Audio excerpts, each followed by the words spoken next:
Então, o livro do profeta Isaías, capítulo de número 42, para nós continuarmos o trecho que nós iniciamos na quinta-feira passada, porém, não terminamos.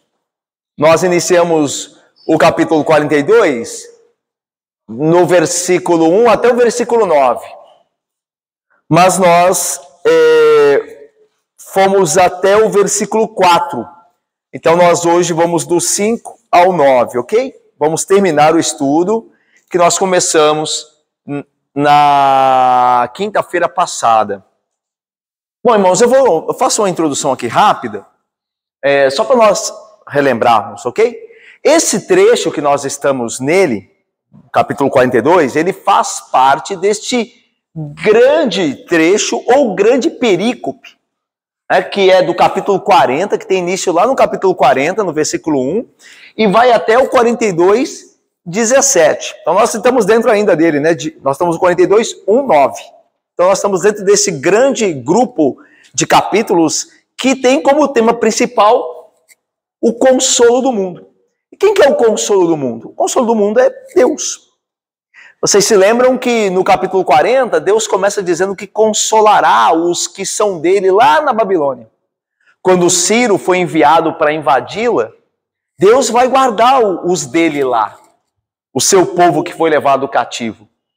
Mas Deus não vai abençoar só os judeus cativos. Ele abençoaria também os gentios que crescem nele. E ele levantaria um servo, o mediador, para ser a bênção para os gentios. Daí, então, Deus é o consolo, não é só dos judeus. Deus é o consolo do mundo. O mundo pode e deve esperar em Deus, ok? Porque ele não tem uma aliança só com os judeus, só com os israelitas. Ele tem um consolo, ele tem uma aliança, né, um compromisso com todos aqueles, independente da etnia, que crerem em Jesus Cristo, ok? A introdução a esse trecho nosso diz o seguinte: foi visto no capítulo anterior, capítulo 41, que os gentios, diante da realidade de que o Senhor controla a história, desprezaram o Senhor e recorreram aos falsos deuses. Deus anunciou que iria invadir a Babilônia por meio daquele imperador persa, né, o Ciro. E o que os gentios na Babilônia, o que os caldeus fizeram? O que eles fariam? Eles se voltariam para os ídolos e não para Deus. Ao invés deles confiarem em Deus que prediz o futuro, que mostra o seu poder predizendo o que há de acontecer, o que eles fizeram? Eles se voltaram para os ídolos. É o que deixa claro lá o início do capítulo 41. Tá? No curso da exposição, aí o que Deus faz? Deus expõe o vazio dos deuses ídolos. Diz, olha, esses deuses para os quais vocês estão se voltando, eles não são nada. Eles não podem predizer o futuro. Eles não podem dar segurança a vocês. Ok? Fica então aparente também a condição dos devotados dele. Aqueles que confiam nos ídolos são tão cegos como os ídolos são. Os ídolos não veem. Os que confiam neles também não conseguem enxergar que estão confiando num pedaço de pau. Ok? Então, quando Deus expõe os falsos ídolos, ele também está expondo os que creem neles. Certo? E uma segunda questão, nesse contexto, onde Deus expõe os falsos ídolos e aqueles que neles confiam, uma segunda questão é levantada, e aqui é importante. Se o Senhor é o único Deus e soberano da história mundial, se ele é o único Deus, os ídolos não são nada, e quem controla a história é Deus, então a pergunta é a seguinte: será que Deus não cuida da humanidade gentia em sua necessidade desesperadora? Ou seja, Deus é o único Deus, ele é o único soberano da história, ele cuida dos judeus, ele cuida daqueles entre os judeus que creem no seu nome. Mas os gentios, Deus pode cuidar deles ou Deus vai abandoná-los na cegueira deles? Aí a resposta é o que diz esse capítulo 42 que nós lemos. Deus vai levantar um servo e esse servo será o consolo aos gentios. A gente sabe de quem está falando. De quem que é este servo de Yahvé? É Jesus Cristo. Ele foi profetizado e prometido antes desse capítulo lá, antes desse capítulo, lá em Isaías 9, lá no início do livro. Lembra? Um menino nos nasceu, um filho se nos deu, e antes de dizer do menino, diz assim, a região que andava em trevas viu grande luz, lembram-se? E a terra seria gloriosa, a terra terrível se transformaria numa terra gloriosa, a Galileia dos gentios. Então Cristo é aquele que seria dado como consolo dos gentios também. Então Cristo é dos judeus, que creem nele, e dos gentios, que creem nele. Então, o capítulo 42 vai falar disso. Aqui, em 42, no capítulo, encontramos o primeiro dos 4 poemas designados habitualmente com o nome de Cânticos do Servo. O trecho 42 aqui, tá 41, mas é 42. O trecho 42, o 9, é dividido da seguinte maneira.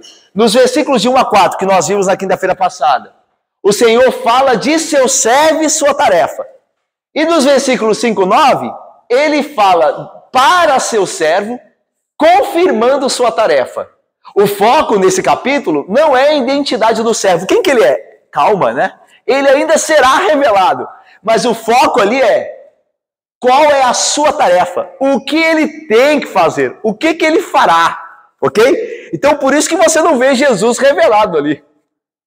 Porque ainda é o quê? É embrionário a revelação. A revelação ainda é como a semente que a árvore está crescendo. Depois que vai dar os frutos, aí você vai, pelos frutos, vai reconhecer. Ah, essa árvore é tal. Lembra disso? Eu já falei disso algumas vezes, né? A revelação na Bíblia, ela é orgânica, ela é, no início, embrionária. Ela vai aos poucos. Lá em Gênesis, é a semente da mulher que vai esmagar a cabeça da serpente. Quem que é ele? É Jesus. Aqui é o servo de Yahvé. Veja, já acrescentou informação. Lá era só semente. Aqui ele é o servo. Lá em 1º e 2º Samuel, ele é o filho de Davi. Tá vendo? Tá acrescentando informação à pessoa, ao Messias. Então, a ideia de que a revelação é progressiva. Aos poucos vai se falando dele, até você ter o quadro maior, o quadro total. Até Jesus Cristo vir cumprir todas as profecias dele. Aí você enxerga o quadro. Ah, ele é esse aqui que Isaías falou dele. Esse aqui que Gênesis falou. Ok? Deu para entender? Deu para entender isso aqui? Então, vamos ver. A gente já viu aqui, vou passar rápido o que nós já vimos, né? Senão, se eu for, né, vocês me conhecem, né? Se eu for demorar aqui, é capaz da outra quinta a gente falar do 5:9, né? Então, olha aí. A gente viu a tarefa do servo e o sucesso dele. O ministério da verdade, porque é ele que revela a Deus, certo? É interessante como isso combina com João, né? O evangelho de João que a gente está vendo domingo. Lembra lá o testemunho de João, o evangelista? Ele diz assim, ninguém pode falar as coisas de Deus, senão aquele que vê lá do alto. Então, o servo de Yahvé é o que revela a Deus perfeitamente. Lá em João, confirma isso. E Jesus Cristo é superior por quê? Porque ele é lá do alto. E ninguém pode falar das coisas lá do alto, senão aquele que de lá veio. Então, ele é o servo perfeito. Ele revela o Senhor perfeitamente, porque ele é íntimo. Ele e o Senhor são um só. Eles habitam no mesmo lugar. Então, o ministério da verdade do servo, ele é o proclamador aos gentios. Tá? Ele vai proclamar aos gentios. Tanto que isso é verdade, olha aí. Versículo de número 1. Eis aqui o meu servo, a quem sustenho, o meu escolhido, em quem minha alma se compraz. Aí, lá no Novo Testamento, quando Jesus acaba de ser batizado, abre os céus lá, os céus se abrem, a voz escuta, uma voz fala e diz, este é meu filho amado em quem me comprazo. Aí está cumprindo o que Isaías diz aqui, que Deus diz por meio de Isaías. E a minha alma se compraz no meu servo. Aí Jesus vai e cumpre isso. Pus sobre ele o meu espírito. Lembra? O que João Batista vai dizer quando Jesus é batizado? Vem a pomba sobre ele diz, então o espírito desceu sobre ele permaneceu. Também está cumprindo essas coisas aqui. Está mostrando que o Messias, esse servo, que o mundo esperava, é Jesus Cristo. E aí, ele promulgará o direito para os gentios. Está vendo? A salvação não era só para os judeus. Ela já era aqui no Antigo Testamento para os gentios. Olha aqui, irmãos. Porque tem alguns que creem, não, a salvação no Antigo Testamento era para os judeus só. Esse negócio é porque deu errado, aí Deus inventou agora a igreja. Não! Sempre foi dos gentios também. Sempre foi o plano de Deus desde o início salvar os gentios. Ok? Isso aqui é importante. No caso, é o plano de Deus salvar os gentios a partir da vida do servo dele, certo? Não, desde o início. Quer ver? Desde o início da queda. Da queda. Quando Deus diz a Eva, o seu descendente ferirá a cabeça da serpente, ali Eva e Adão representam a humanidade. A promessa é a humanidade, não é só um povo étnico, os judeus, os gentios. É a humanidade.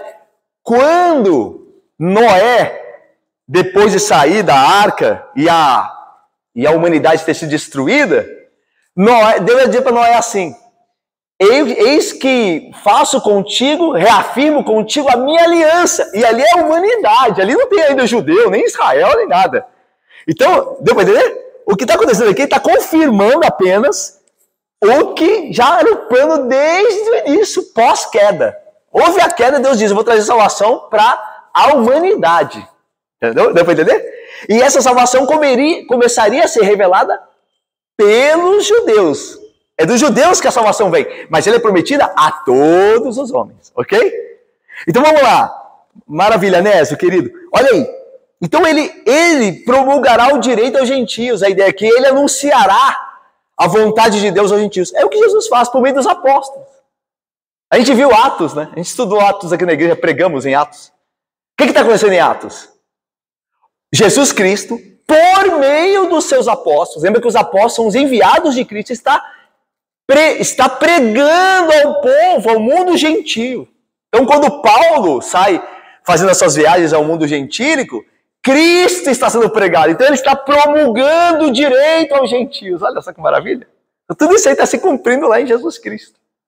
Ok? Então, depois nós vemos o ministério do servo para o povo, né, o estilo e o objetivo, versículos 2 e 3. É a ideia de que ele não ostentará. O ministério é um ministério singelo, simples, é um ministério que não tem uma pompa humana, tanto que você se lembra, né, que os homens olhavam para Jesus e não viam formosura nele.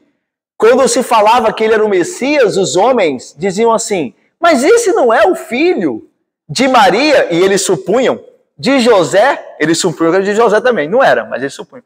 Não lhe conhecemos os irmãos? É uma pessoa normal, ele diz que é o Messias, mas ele é tão normal, é tão simples.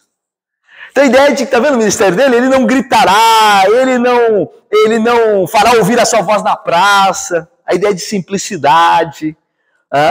E depois fala, versículo 3, né, não esmagará a cana quebrada, a ideia do consolo, né, que esse Cristo traz, que Jesus traz. Lembra os encontros de Jesus com os pecadores, como ele consolava os pecadores, como ele trazia uma palavra de graça, lembra? Então diz aí, ele não esmagará a cana, ele não apagará a torcida que fumega, ele vai redimir o pecador, ao invés de destruir o pecador, ele vai redimir o pecador que coloca a fé nele, ele mostrará a sua graça. Então isso tudo é Jesus. Aí o versículo 4 diz, não desanimará, aí a última parte ali, né, o ministério da verdade do servo, fiel, inabalável e bem-sucedido. Ele não desanimará, nem se quebrará até que põe o direito na terra. Então veja, a ideia aqui é, Jesus Cristo, mesmo sendo oprimido, como foi, mesmo sendo alvo de incredulidade, até dos seus próprios discípulos, né? A Bíblia diz que seus discípulos muitas vezes não creram nele como deveriam, duvidaram dele, o abandonaram, mas a profecia é, ele não desanimará, ele não se quebrará. Então a ideia de que o servo é pressionado, o servo de Yahvé, ele sofre, ele é pressionado, mas ele vai até o fim. Ele vai até o fim, a cruz. Então ele cumpre a missão do Senhor, de Deus o Pai. Jesus Cristo vai e vai até o fim. Tanto que vai dizer assim, João vai dizer assim, tendo-os amado, falando de Jesus e o amor dele aos seus discípulos. tendo-os amado, os amou até o fim, diz lá. Então a ideia de que ele foi oprimido, foi maltratado, mas ele permaneceu inabalável. Ele foi até o fim. Então a ideia aí, ele não desamará nem quebrará, até que põe o direito na terra.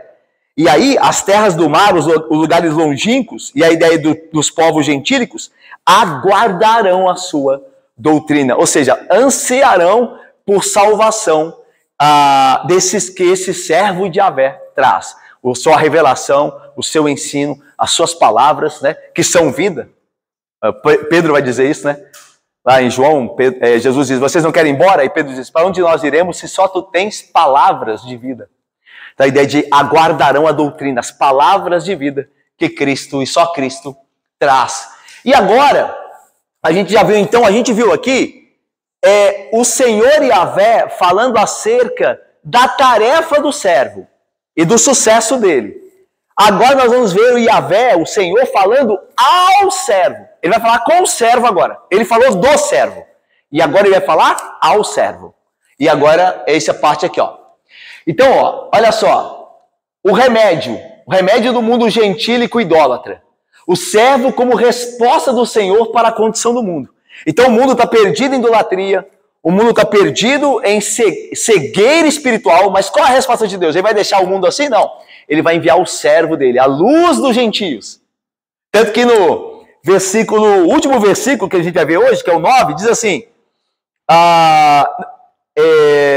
versículo 7 melhor, diz assim, ele enviará o servo para abrires os olhos aos cegos, para tirares da prisão o cativo do cárcere, os que jazem em trevas, tá vendo? Então o servo vem para ser a salvação dos gentios, Marlinéia, Lismar. Deus não deixaria os pecadores na condição de pecado, né? Não aqueles que ele escolheu. Ele vai em busca deles através desse servo, que está aí no capítulo 42.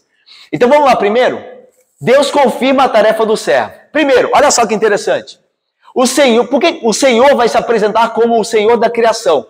Depois, ele vai se apresentar como o Senhor do servo. E por fim, o Senhor de toda a glória. Veja que nesse trecho, o Senhor, Yahvé, ele está sempre se apresentando como algo. Olha só.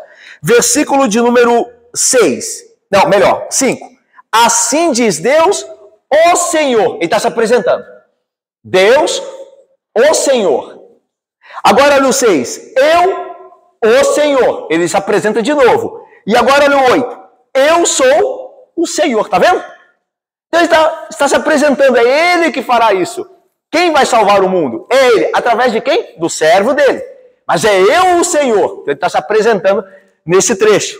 E ele se apresenta primeiro como o Senhor da criação. E como o Senhor da criação, como aquele que trouxe tudo à vida, ele pode dar vida aos gentios que estão mortos. Os gentios estão mortos em seus pecados e delitos. Quem é que pode dar vida a eles? É o Senhor da vida. É o Senhor que criou tudo. Daí a lógica aqui. Por que o Senhor se apresenta como o Senhor da criação? Porque ele que trouxe a existência à vida. Então ele pode dar vida ao morto espiritual? Pode! Porque ele é o Senhor da vida. E é isso que a gente vê lá no versículo 5. Olha aí. Assim diz Deus o Senhor que criou os céus e os estendeu, formou a terra e tudo quanto produz, que dá fôlego de vida ao povo que nela está e o espírito aos que andam nela. Tá vendo aí? Então Deus é aquele, irmãos, que é aquele que traz vida. Não são os falsos deuses. Não são os deuses babilônicos. Não foram os deuses cananitas, né? Os deuses da fertilidade cananita, que eram adorados pelos cananitas. Mas Deus, Yahvé, é quem criou todas as coisas. É quem traz a vida. A vida não é provocada por uma explosão caótica, né? Como crê tão já deteriorada, tão já sem nenhuma base e credulidade à teoria da evolução.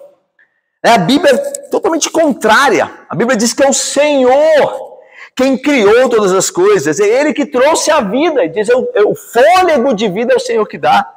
E o Espírito, aqui não é o Espírito Santo, né? O Espírito é o Espírito que Deus soprou em nós. É a nossa alma que nos faz ser viventes.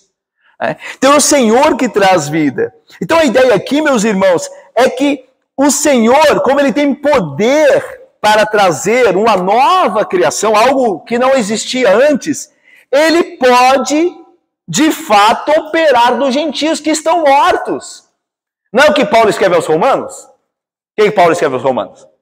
Nós estávamos mortos em nossos delitos e Ele nos deu vida. Isso está falando. O Senhor da criação, o Senhor do fôlego da vida, é aquele que pode trazer vida aos mortos. E não só aos mortos físicos, o que Ele também pode. Lembra do servo Iavé, pelo qual Iavé traz vida, quando ele está diante de Lázaro, que estava lá sepultado? Tirai a pedra. Mas olha, já tem quase 3 dias de morto e cheira mal. Tirai a pedra. Ele diz às irmãs, Jesus Cristo diz às irmãs, já não vos disse que se creres verás a glória de Deus? Removei a pedra. Eles removem a pedra e Jesus diz, ele ora ao seu Pai e Senhor, porque ele é o servo, e diz, Lázaro, sai para fora. E saiu aquele que estivera morto. Então, Jesus Cristo é aquele que traz vida. É o servo de Yahvé por meio de quem Yahvé traz vida aos homens. E não só física, ressuscitando os mortos, mas espiritual também. Ele que faz renascer. Então ele tem poder para salvar os gentios? Tem, claro. Ele tem poder para salvar quem ele quer. É por isso que a gente diz, irmãos, que quando alguém não se converteu ainda, a gente espera que se converta, né? Às vezes um parente seu, um amigo do trabalho, um vizinho. Quando alguém não se converteu ainda, porque Deus não quis. Não é que Deus está disputando com a pessoa e a pessoa não quer e Deus está forçando e a pessoa resiste. Paulo vai dizer assim, pois quem jamais resistiu à sua vontade? Quem pode resistir a Deus? Se alguém puder resistir a Deus, irmãos, Deus não é soberano. Deus é Deus. Se Deus quer salvar alguém e a pessoa não quer, então esse Deus não é digno de confiança, porque ele quer fazer as coisas, mas não consegue. Mas Deus não é assim. A Bíblia diz que ele opera tanto querer quanto realizar.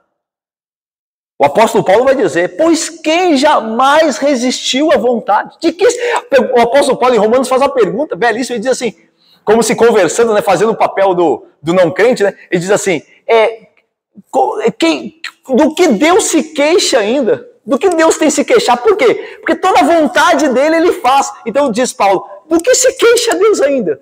Pois quem jamais resistiu à sua vontade, Deus não tem do que se queixar, porque o que ele quer que aconteça, acontece.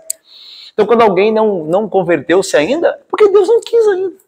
Porque no momento que ele quiser, ele faz como Jesus, que é Deus. Ele passa lá, como passou diante de Zaqueu, que estava lá na árvore para ver, ele diz, Zaqueu, desce aí, porque hoje me convém ficar na sua casa. E é isso que aconteceu. Aí a pessoa desceu, levou Jesus à casa dele e converteu-se. Quando Jesus passa na frente de Mateus, o cobrador de impostos, ele diz, o texto diz, então disse Jesus a Mateus, vem e segue-me. E diz o texto, imediatamente ele deixou tudo lá e passou a segui-lo. Porque quando Jesus ordena algo, irmãos, não tem discussão. Porque ele é poderoso para dar vida. E é por isso que nós podemos, não só podemos, mas devemos orar pelos nossos parentes não crentes, os nossos amigos do trabalho, os nossos vizinhos, orar por eles, porque agindo Deus, ninguém pode impedir. Senhor, age no coração do meu parente, age, Senhor, e ore, porque Deus atende a oração. Lembra da mulher inoportuna? Que batia na porta lá até o juiz atender a causa dela, lembra? O juiz mau, o juiz iníquo, melhor, né? Que a mulher vai, julga a minha causa. Aí o juiz iníquo diz, deixa eu abrir a porta logo para arrumar, se essa mulher vai acabar comigo aqui. Aí Deus diz assim, se um homem mau acabou atendendo aquela mulher, quanto mais o vosso Pai Celeste vos atenderá às orações. Então ore porque o Senhor é poderoso para dar vida. Então nós vimos aqui que ele é o doador da vida, é o Senhor da criação, então ele pode resgatar os gentios da cegueira, da morte espiritual. Mas ele é o Senhor do servo, é por meio do servo que ele fará isso. Como é que ele vai trazer vida aos gentios? Através do seu servo, que é Jesus Cristo, é a luz dos gentios. Olha aí, versículo de número 6 e 7, alguém lê, por favor.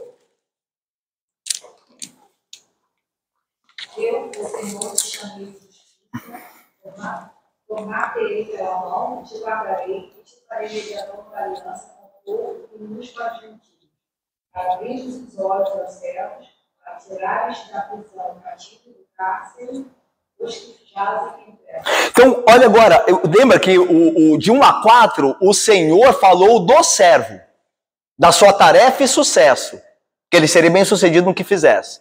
Agora o Senhor está falando com o servo, e olha como ele fala: eu, o Senhor, te chamei em justiça. Está falando com o servo. Eu te chamei em justiça, tomar-te-ei pela mão. A ideia de o Senhor vai acompanhá-lo. Jesus Cristo vai dizer, lá em João, no Evangelho de João, os apóstolos vão abandoná-lo, né? Todos eles vão abandoná-lo. Mas antes disso, Jesus Cristo já se adianta, e como Deus, já fala assim: todos vocês vão me deixar, porque está escrito: ferirei o pastor e as ovelhas serão dispersas. Mas aí Jesus diz: mas todavia não estou só, o meu Pai está sempre comigo. Daí ele cumpre isso aqui. O Senhor disse ao seu servo: eu vou te tomar pela mão, eu estarei contigo. Lembra? E aí diz mais: e te guardarei. A ideia de proteger, a ideia de o Senhor faria justiça ao seu servo. É nessa confiança que Jesus Cristo, apoiado por essas profecias acerca dele, do cuidado de Yahvé por ele, é que quando ele é acusado lá, diante dos seus algozes, ele se cala. E Pedro vai dizer assim: ele, quando ultrajado, não reagiu com o traje, quando maltratado, não maltratou. Aí Pedro diz: porque se entregou àquele que julga retamente. Ou seja, Jesus Cristo, nosso Senhor, o servo de Yahvé, tinha compreensão exata de que o Pai o protegia, de que o Pai faria justiça a ele, de que o Pai não abandonaria, como de fato não abandonou. Mas o Pai abandonou a cruz. Mas depois de 3 dias na sepultura, o Pai o ressuscitou dos mortos, cumprindo o que o salmista diz: e não permitirá que o teu santo veja corrupção. Não abandonarás o teu santo da morte. E Jesus Cristo foi trazido da morte pelo poder de Deus o Pai, porque ele disse: eu te guardarei. Isso aqui é poderoso. É Jesus Cristo aqui. E o cuidado do Pai com esse servo. Tanto que a gente viu no início lá, ele disse: este servo é em quem eu me compraz, a minha alma se compraz nele. Deus não abandonaria o servo amado, que é o filho amado. Jamais! E aí, meus irmãos, nós podemos crer que quando nós estamos nele, no amado, nós somos amados pelo Pai, por meio dele, o filho, o servo amado, e nós jamais seremos abandonados também. Essa promessa é para nós em Cristo. Nós somos feitos servos de Deus em Cristo. E ao servo de Deus ele diz: jamais o deixarei. Então em Cristo nós temos acesso a essas coisas, essas promessas. Porque ele é o servo por nós. Ele serve perfeitamente e nos faz servos pelo seu Espírito. Daí nós temos acesso às promessas. Então nós somos guardados em Deus. Então lembra? Paulo vai dizer: quer na vida, quer na morte, somos do Senhor. De onde Paulo tirou essa confiança? Das promessas feitas em Cristo e por ele estar em Cristo. Por ele estar unido a Cristo, como nós estamos, nós os que cremos. Então tudo de Cristo é nosso. Tudo dele é nosso. Se Deus falou: eu vou guardar o meu servo, isso serve para aqueles que estão no servo. Isso serve para nós também. Então nós podemos confiar que Deus nos guardará em Cristo Jesus. E aí então, veja só: eu te guardarei e te farei mediador da aliança com o povo e luz para os gentios. Está vendo aí que a ideia, né? Não é de Jesus Cristo, o servo de Yahvé aqui, ser só luz para o cumprimento das promessas aos judeus, aos israelitas, mas aos gentios. Ele é a luz dos gentios. Olha o versículo 7. Para abrires os olhos aos cegos, para tirares da prisão o cativo e do cárcere os que jazem em trevas. Isaías vai dizer em outro lugar isso acerca do Messias. No Isaías 61 vai dizer, né? Eis que o Espírito de Deus está sobre mim, que é praticamente a mesma coisa. E ele me ungiu para pregar boas novas aos quebrantados, enviou-me a curar os quebrantados de coração, proclamar liberdade aos cativos, aqui diz, para tirar da prisão o cativo, e a pôr em liberdade os algemados, e os que jazem em trevas. A ideia de jaz aqui em trevas é a ideia de alguém que está num calabouço, que está preso. Então a ideia de que a escuridão o cegou. E é tirar a pessoa do cárcere, da prisão. A gente sabe do que está falando. Do pecado. Porque o pecado é a prisão. Nós estamos presos ao nosso velho homem. É Cristo que nos arranca o pecado. É que muda a nossa natureza. É que faz com que destruamos o velho homem que é em nós. Então essa é a ideia. Ele está tirando-nos da prisão. Lembra? Se o Filho vos libertar, verdadeiramente sereis livres. Prisão, libertação, é Cristo que faz. Se o servo de Yahvé, só que na linguagem, se o Filho, que é o servo, vos libertar, vocês serão livres. Então, Jesus Cristo cumpre isso. Eu até separei aqui, deixa eu só olhar o horário aqui. Eu até separei aqui, lá no Evangelho de Lucas, tem um acontecimento. Eu não sei se eu citei isso domingo passado, na pregação, na classe de escola dominical, não me lembro. Mas o João Batista está preso. E no Evangelho de Lucas nos conta um episódio interessante que João Batista, ele preso, ele vai enviar alguns mensageiros a Jesus. E o texto diz assim, eu vou ler para vocês. E João Batista chamou 2 de seus discípulos e enviou-os ao Senhor, ao Senhor Jesus, para perguntar: és tu aquele que estava para vir ou havemos de esperar outro? Então João Batista estava preso. Ele havia anunciado a Jesus Cristo. Lembra? Ele dá um testemunho. Esse é aquele sobre o qual eu vi descer o Espírito. Lembra? Só que agora ele está em dúvida. Sabe por que ele está em dúvida? Porque ele é um pecador como eu e você. Ele não é um santo. Santo é só Jesus Cristo. Ele é um poderoso profeta. Dos nascidos de mulher, ninguém foi maior que João. Só que ele ainda é um homem pecador como eu e você. Por isso que ele está em dúvida. Como você fica em dúvida também. Só que Deus nos guarda das nossas dúvidas. Ele traz certeza ao nosso coração pela sua palavra que é verdade e pelo Espírito da verdade que habita em nós. Como fez a João. Aí Jesus diz assim, quando os homens de João Batista chegaram e fizeram a pergunta a João, Jesus diz assim, ide anunciar a João, voltem a ele e digam, o que vistes e ouvistes, os cegos veem. E aí, em Isaías aqui, para abrires os olhos aos cegos. Então Jesus é que está cumprindo. Tanto que a pergunta de João é, você é o Messias ou devemos esperar outro? Você é aquele que Isaías falou? Aí Jesus diz, voltem a João e dizem o que vocês estão vendo e ouvindo. Os cegos veem. Ou seja, ele é o Messias. Ele está cumprindo. Ele é o servo de Yahvé prometido. E aí depois é maravilhoso. Né? Vamos voltar para o texto aqui. Eu ia começar a falar de João 7 agora. Quer dizer, de Lucas 7. Vamos lá. Então Jesus está cumprindo isso. Então o projeto de Deus é salvar os gentios. É salvar todos aqueles, independente da etnia, da raça, que creem que vierem a crer no seu Filho. Então, Deus tem os eleitos de todas as nações. Então você vê isso já no Antigo Testamento. Então Deus pode salvar, olha só. Deus pode salvar os gentios porque Ele é o Criador da vida. Ele pode dar vida a quem estava morto espiritualmente, que é os gentios. Ele faz isso através do servo dele. É o servo dele que vai colocar os gentios em liberdade. Quem estava cego pela idolatria, Ele vai fazer enxergar. É impressionante, né? Como a gente tem histórias, né? Talvez vocês conheçam pessoas que viviam na idolatria. E Deus abriu os olhos, as pessoas pegaram aqueles santos e jogaram todos fora, quebraram aquelas coisas. Uma hora eles abriram os olhos. Eles estavam cegos, mas o Espírito do Filho, o Espírito de Cristo abriu o entendimento deles. Eles viram a estupidez que eles estavam. E aí eles pegaram tudo e abandonaram. É isso que acontece, é uma glória.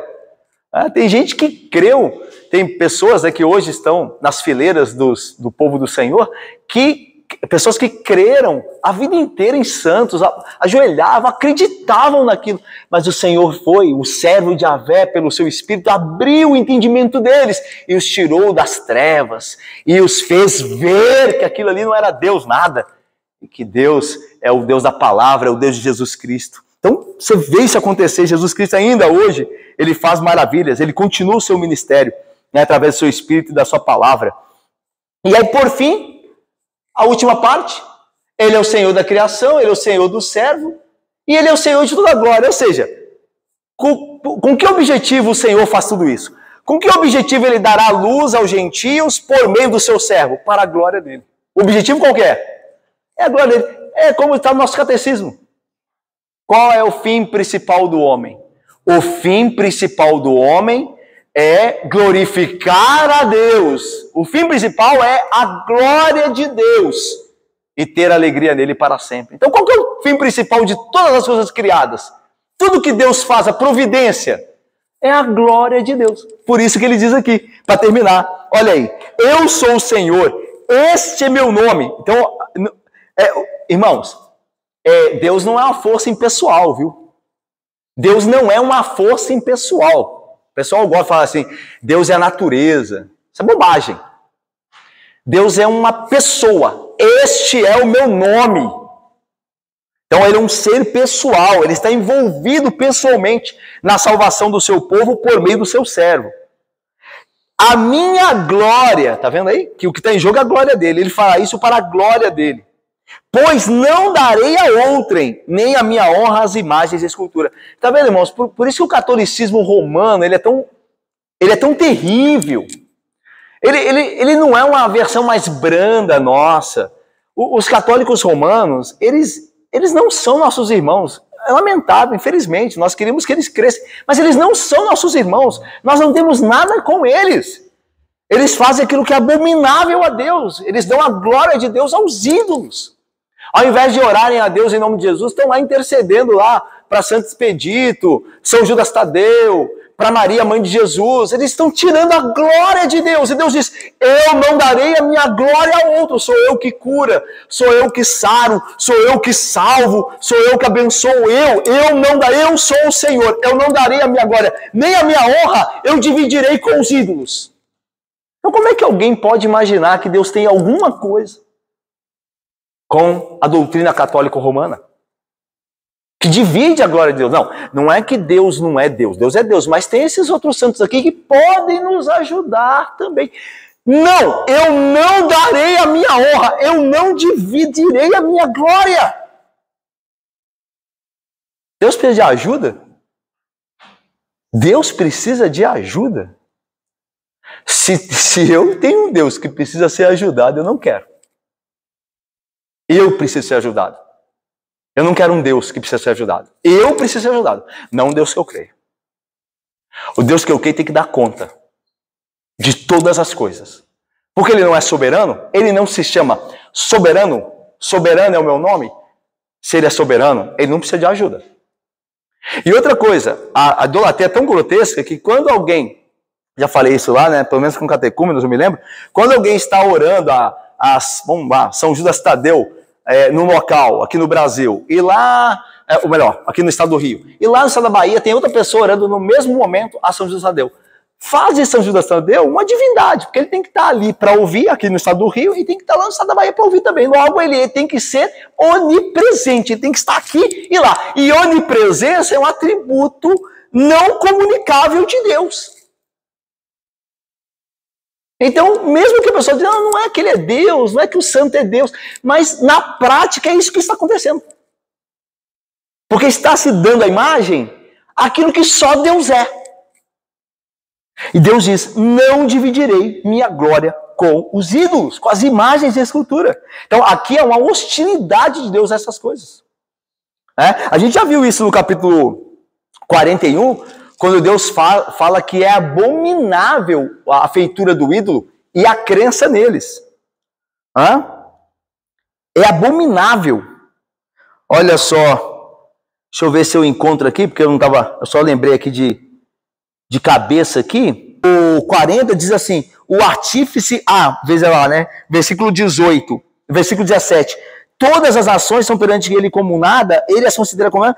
A que comparareis a Deus? Ou com coisa semelhante confrontareis a ele? O pecado de comparar a Deus com o ídolo. O artífice funde a imagem, tá vendo de escultura? O ourives a cobre de ouro, tenta dar a ela uma cara boa, né? Uma coisa de ouro, e cadeias de prata para falar. O sacerdote idólatra escolhe madeira que não se corrompe e busca um artífice perito para que assente a imagem esculpida para que não oscile. E isso é uma afronta a Deus, porque Deus vai dizer: acaso não sabeis que eu, não vocês sendo atentado desde o princípio, anunciado? O Senhor é que está sentado sobre a redondeza da terra. E aí Deus vai mostrar que Ele é aquele que de fato traz vida, e não os ídolos mortos que têm que ser feitos por mãos humanas. Então você vê no capítulo 40, no capítulo 41 também vai falar também da ideia dos ídolos que são feitos, né, e que são abomináveis ao Senhor. E o que diz o 42 também, diz: eu não vou dividir a minha glória com outro. Então voltando ao 42, diz aí: eu não dividirei a minha glória com os ídolos, as imagens de escultura. E aí versículo 9 para terminar, alguém lê, por favor, versículo 9, para terminar? O 8 e 9, só para ter uma noção maior aí, por favor. Eu sou o Senhor, este é o meu nome. A minha glória, pois, não a darei a outro, nem a minha honra às imagens de escultura. Eis que as primeiras predições já se cumpriram, e novas coisas eu vos anuncio. E antes que sucedam, eu vos farei ouvir. Perfeito. Então o versículo 9 diz: eis que as primeiras predições já se cumpriram, e as novas coisas eu vos anuncio. E antes que sucedam, eu vos farei ouvir. A ideia aqui, irmãos, é que o texto, o Deus através do profeta, está novamente lembrando o aspecto preditivo que os ídolos não podem ter, ou não têm, não podem fazer. Deus diz: sou eu que anuncio as coisas primeiras. E as coisas novas também, o que o ídolo não pode fazer. Lembra que Isaías vai dizer? Eles têm boca e não falam. Então eles não podem predizer nada, mas o Senhor pode. Então ele está novamente se comparando aos ídolos. Porque lembra que a grande questão é o seguinte: o povo de Deus está na Babilônia, eles estão sendo tentados a confiar nos ídolos da Babilônia, e Deus está dizendo que esses ídolos nada são, é que Ele que dirige a história. Por que eles estão sendo tentados a confiarem nos ídolos? Porque a ideia é a seguinte: se a Babilônia entrou em Jerusalém, conquistou Jerusalém e nos trouxe cativo, logo os deuses deles são mais fortes do que o nosso Deus. Essa é a ideia. A sugestão é essa. Aí Deus diz assim: fui eu que trouxe vocês para cá, a Babilônia. Eu que corrigi vocês através do cativeiro. Eu é que dirijo a história. Eu, Senhor, faço todas essas coisas. Essa é a ideia. Por isso que o Senhor, nessa segunda parte, está sempre fazendo um contraste com os ídolos. Eles não são nada, não creiam nos ídolos. Eu, Senhor, dirijo todas as coisas. E aí no fim, ele diz: eis que anuncio as primeiras predições, elas já se cumpriram. Ou seja, aqui é a ideia de como certas. E as coisas novas eu vos anuncio. Alguns teólogos dizem que essas primeiras coisas, as primeiras predições, tem a ver com Ciro, o servo de Yahvé que ele levantaria para julgar a Babilônia. O que ele já tem falado, né? A gente tem acompanhado aqui, no capítulo 40, sobre esse Ciro, esse que vem do norte. Então Deus diz assim: essas primeiras coisas eu farei acontecer, elas já se cumpriram. É como está certo, daqui dentro em breve se cumprirão. E as novas, eu vos anuncio. O que é a nova aqui no caso? É este outro servo, que não é Ciro, é outro servo. Lembra, Ciro é chamado, é levantado por Deus para destruir. O servo de Yahvé para redimir. Então é diferente.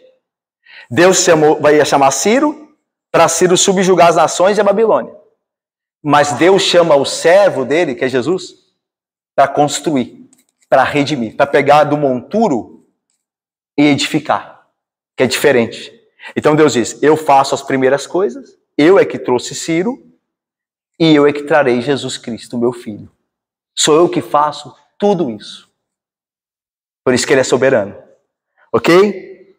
Agora, irmãos, vamos terminar com o que aprendemos. Eu separei 3 aplicações aqui para nós hoje. Primeiro, nós aprendemos que o servo do Senhor, A gente viu na quinta passada, o servo do Senhor é manso e humilde em seu serviço. Todos os que estão nele devem andar assim como ele andou. Então, Jesus Cristo, lembra? Lá o texto diz, né, de 1 a 4, ele diz assim, olha, não gritará, não fará ouvir a sua voz, mas, né, estará com o aflito, não esmagará a cana quebrada, o caniço quebrado, não apagará a torcida que fumega. Então a ideia é de um ministério simples, um ministério de não ostentação. Então nós crentes devemos ser humildes. Lembra que Jesus vai dizer assim, aprendei de mim, que sou manso e humilde. Então nós crentes devemos ser humildes, como nosso Senhor. Ok? Não servir, não fazer as coisas para aparecer, para mostrar para os outros que nós fizemos, mas fazer como para o Senhor.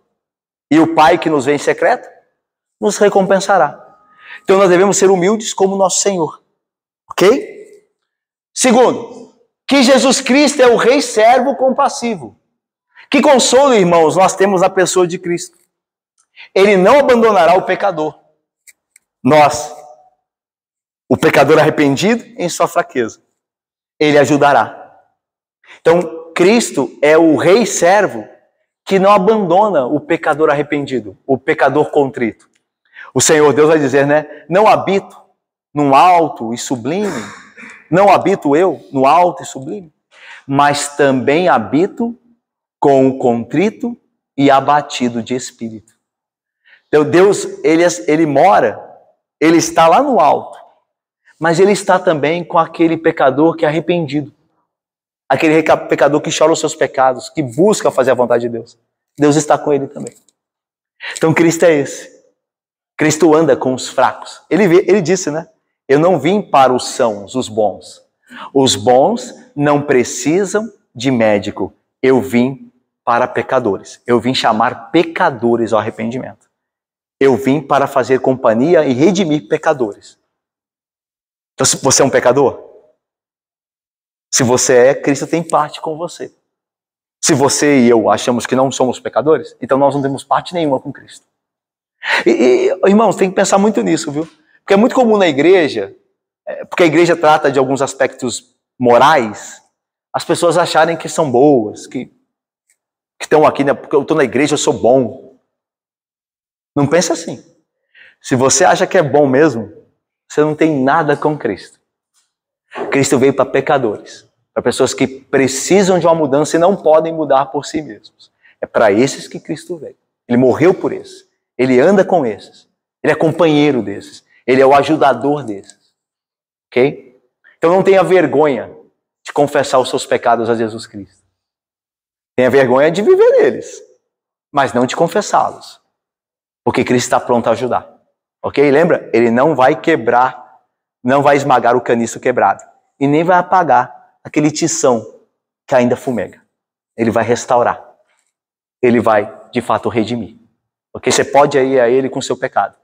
Confessado, verdadeiramente, ele vai te restaurar. Ok? Cristo é assim. Nosso Rei, nosso Senhor. E por fim, que todas as coisas que Deus prediz, Ele mesmo faz acontecer. Nós podemos e devemos esperar em todas as suas promessas. Tudo que Deus fala, tudo que Deus promete, Ele cumpre. Tanto que no final a gente viu isso, no versículo de número 9. Eu sou aquele que predisse as primeiras coisas. Elas estão acontecendo.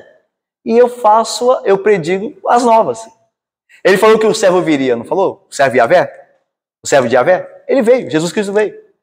Ele não falou que vai voltar? Então nós podemos dar como certo. Como ele veio a primeira vez e foi prometido, ele voltará segunda vez. Eu e você devemos estar preparados. Nós não sabemos o dia, nem a hora. Mas nós devemos estar preparados. Porque tudo que Deus diz, Deus cumpre. E nós aprendemos isso aqui hoje. Eu sou o Senhor que prediz as coisas passadas, eu que fiz aquilo e falo das coisas futuras que acontecerão. Eu mesmo farei, como diz o Senhor. Tá bom, irmãos? Irmãos, Deus abençoe e guarde os queridos. Terminamos aqui.